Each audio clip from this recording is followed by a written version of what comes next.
Now, widening the lens to see more of art history. In the midst of the pandemic, the Museum of Fine Arts Houston opened a new building that highlights its growing collection of Latin American and Latino works. Jeffrey Brown visited recently for our Arts and Culture series, Canvas. Wire sculptures from the 1970s and 80s by the Venezuelan artist known as Gego, Gertrude Goldschmidt. Abstract paintings by several Brazilian artists in the 1950s. A 2017 installation holding the belongings of a deported migrant titled Temporary Storage by Mexican artist Camilo Ontiveros. Different shapes, styles, and forms, all part of a 20-year project to expand the story of art history. Now the Museum of Fine Arts Houston has a new showcase, the Kinder Building, designed by architect Stephen Hall, to house its collection of modern and contemporary art.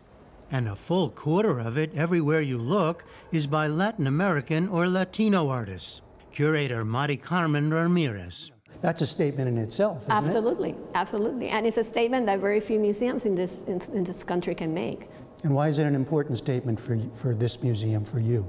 Because of the ascendance of the Latino population and other groups here in the United States. These are the populations that are going to be defining the future of this country, in my view.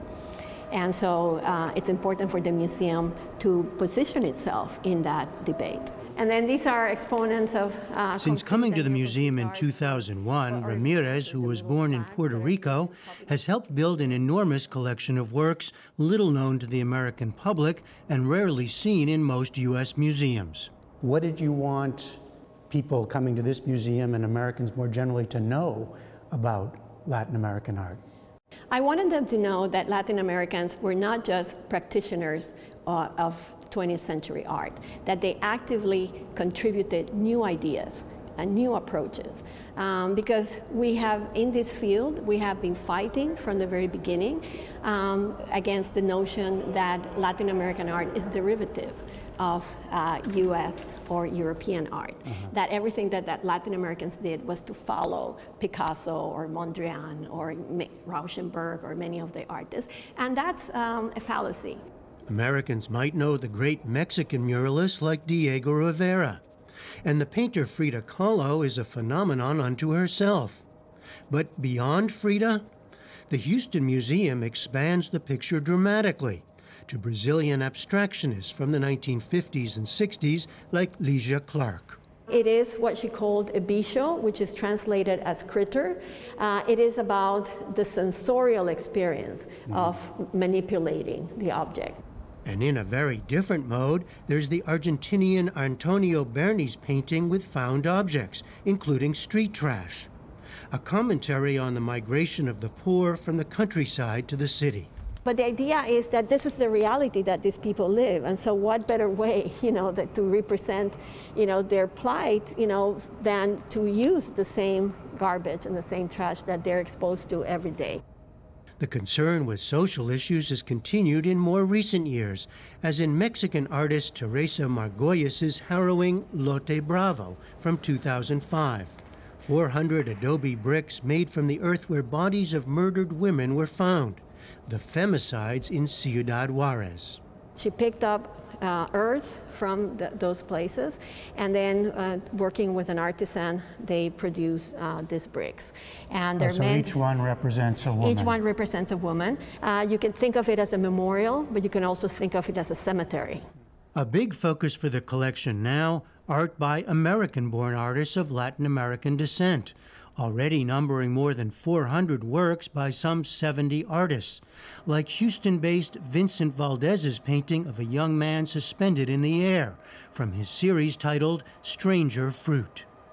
Ramirez sees a vibrant and growing Latino art world, but one still in need of what she calls an infrastructure. Galleries, museums, collectors, institutionalized study programs. Without these elements, the art cannot flourish. I mean, it can flourish at the level, the artists are producing it, but nobody's going to get to know what they're doing or to really understand its importance and its significance. Do you see that changing, though? Yes, I see that changing. I think the change is coming. It's going to take a while still, but I'm hoping that in 20 years, it will be at a different level. The Kinder Building opened amid the pandemic and amid a social justice movement that's led museums nationally to rethink their missions. The timing may have been serendipitous, but Ramirez says the effort here fits that larger reckoning. Latin American or Latino art or African American art is not about a fad or a tendency or a trend or some fashionable movement that is in vogue right now. It's about the fact that museums really need to reinvent themselves. They need to really reflect the demographics and the profile of the audiences that they are serving. This country is living a transformation, and museums need to position themselves, to address that transformation.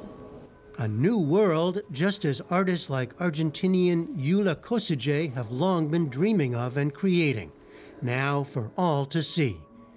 For the PBS NewsHour, I'm Jeffrey Brown from the Museum of Fine Arts, Houston.